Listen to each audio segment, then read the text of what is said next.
Welcome back to the Gardening with Joy and Holly radio show. It's time for your garden questions, our garden answers. If you've got a question, certainly send it over. We would happily help you out and make your garden grow better, make your canning situation more efficient, effective. You can do that at gardentalkradio@gmail.com. That's gardentalkradio@gmail.com. Or if you want to give us a ring-a-ding-ding on your mobile device, it's toll-free coast to coast at 1-800-927-SHOW. Toll-free coast to coast at 1-800-927-7469. And that's Proclamation, sponsored by Proclamation Goods. Proclamation Goods creates cookware for the eco-conscious home chef. Their pans are non-toxic, have a lifetime warranty, and are made in Wisconsin. Their award-winning stainless steel Proclamation Duo cookware set is a 12-inch skillet and a stock pot that doubles as a wok. Best of all, the skillet and stock pot hinge together to form a Dutch oven. It's 2 pans with the versatility of 10, empowering you to cook more with less. If you care about your health and strive for a more sustainable lifestyle, then Proclamation Goods is for you. Supply is limited, so orders now at proclamationgoods.com. The Proclamation Hotline brought to you by Proclamation Goods, 1-800-927-7469. Start out with the first question here, Holly. This question is sponsored by Fleet Farm and fleetfarm.com. You've talked about covering carrots to get better germination. You spoke about using cardboard. I feel uncomfortable about using cardboard because of the potential toxicity of the glue that they make it with. Are there other options in which covering your carrots for best germination? Yeah, absolutely. So you can use like a paper bag or a 2x4 or 2x8 on a board. You can just use a board, a solid wood board, plywood, particle board, etc. Well, plywood and particle board we want to avoid because of the glue, but it's not anything hard wood. Right. Yeah. Yeah. So yeah, something where the glue isn't used. If you have some sort of old wood that you can just lay on the rows, you can certainly do that to get that germination going for those carrots.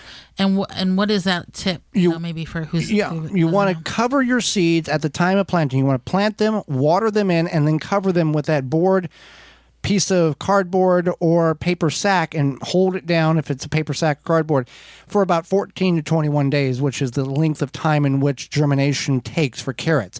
Once that time has occurred, you remove it. You can check it. If you see white stringy things, that's the carrots.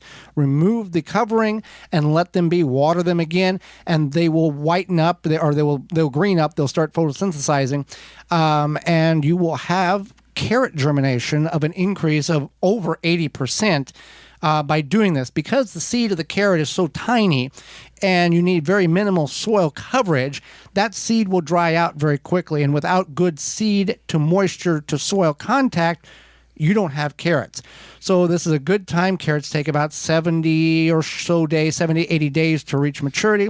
So based on where you're at, you might want to wait a few more weeks in order to get the coolness of the nights and the fall to kick in to allow those carrots to grow a little bit better than in the current heat that some of you may be experiencing. But that's how you grow better carrots. All right, here's another one. Holly, you want to take that one? Yeah, so I noticed that the water from my air conditioner condensation drain pipe, it just goes into the ground to get wasted. Is there something I can use it for? Is it safe to use? What's up? All right, the water that comes from your condensation of the air conditioning, it can be used. It's purely like condensation on like a cold glass that you pull out of the fridge. So you can use this for anything that you would water your plants with, washing the deck, the patio, anything outdoor type of situation. You don't want to drink it because there can be some issues with that purity of water, but it's not dangerous to use for your plants or for cleaning purposes outdoors type of thing. But so if you can get a bucket underneath it, based on where you're at, you can acquire quite a many gallons of water out of your air conditioning unit on a hot summer day. I would recommend capturing it and then moving it. I wouldn't try to connect some type of pipe to the condensation pipe to drain it to a certain location in the garden, though that may work, but there could be some issues with the HVAC and all of that other things. So do that at your own risk, but certainly you can capture the water from a window unit and or from a traditional coming out of a building, house, and dropping into the ground and being wasted, you can capture that and be just fine. All right, here. My zucchini plant seems to have many male flowers, but no female flowers. What's the deal? Well, in hot weather, zucchini may only produce the male flowers. That does occur. Also, the major factor could be a lack of bee activity. So sometimes you need to, attract more bees to your garden. Would self-pollination be an option here?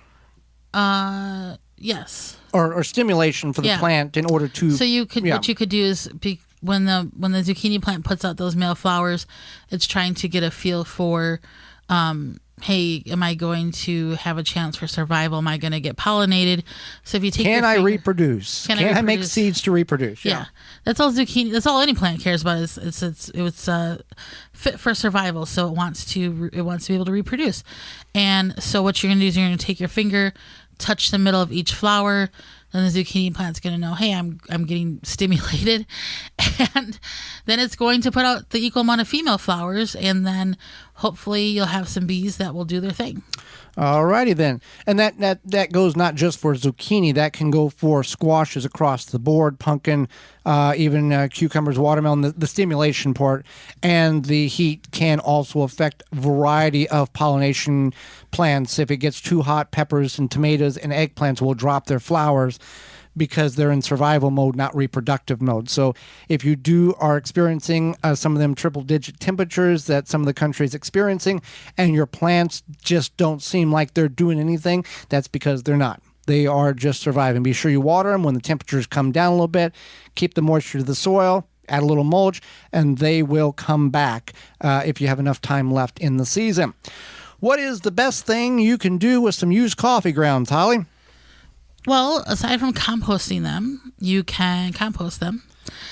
All right. You can add them to your soil. You can, which is a good idea. Same thing with tea grounds. You just broadcast them in your soil and then take a garden fork and kind of mix them in a little bit. What else? 2%, about 2% nitrogen, 0.5% of phosphorus and potassium in them, and again mix them in, and you can put them in, mix them in so they can so the nitrogen, so the nutrients doesn't evaporate out. You can feed them, put them in your worm bin. You can put them in the garden to attract worms. They are very good attractee of worms. I don't know why it's great organic material, but putting it around plants that are acid loving, quote unquote, there's no acid in the coffee grounds. That has all been brewed out during the coffee making process. So that is a very popular garden myth. So don't fall for that. All right, I'm in the Chicago area, and is there still time to plant carrots, bush beans, and beets? Yeah. The average frost date in Chicago is typically, let's say, right around October 13th. So the beans, Holly, you got bush beans. It takes about 60 days before they'll start producing. So you got a little time there. Carrots and beets, they can handle some cool weather. They actually like a little chill in the air.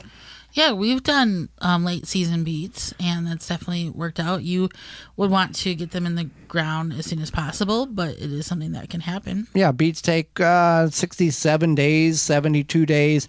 Carrots take 70, 80 days. So by doing that, if you don't want to put them in when it's 105 degrees, but those will handle if you get a frost past the average frost date in your particular area. All right, next question, Holly. Yeah, so I'm growing onions for my first time, and they're looking really great from what I can tell. But I don't really know when to harvest them. I've heard maybe you would see the tops die off. I've heard that you can just dig them out. I'm not really entirely sure, and I don't even know exactly when I planted them. So when is there anything that will tell me when I know? All right. There's short day, long day, Nutri-Day onions. If you're growing the right variety of onions in the correct geographical location, you're going to have large bulbs. So if you got large bulbs, you've grown the right kind of onions. When the stalk falls over and crimps the stem of the onion, that is the indication that regardless of whatever size the bulb is, the plant is done growing. Whether it's a golf ball size or whether it's a softball size bulb, once that top falls over and crimps the stem, you're done growing. So that it's done growing. So that would be an indication that whenever that falls over, go ahead and harvest them, get them out of the ground, get them cured, because you're not going to get them to be any larger than what they have been. Now, what can help with the growth on the bulb is making sure there's a lot of moisture. These plants like a lot of moisture and the less amount of stress in which you can give them by keeping the soil moist, damp, not soaking wet, will help the plant bulb development. And also there's conditional environmental conditions and just the type of seed itself. Sometimes, most onions grow to a certain designated size, and sometimes it's good and sometimes it's not. But when it falls over, that crimps, you're ready to go to harvest, and sorry if they're tiny. For more information, please visit thewisconsinvegetablegardener.com.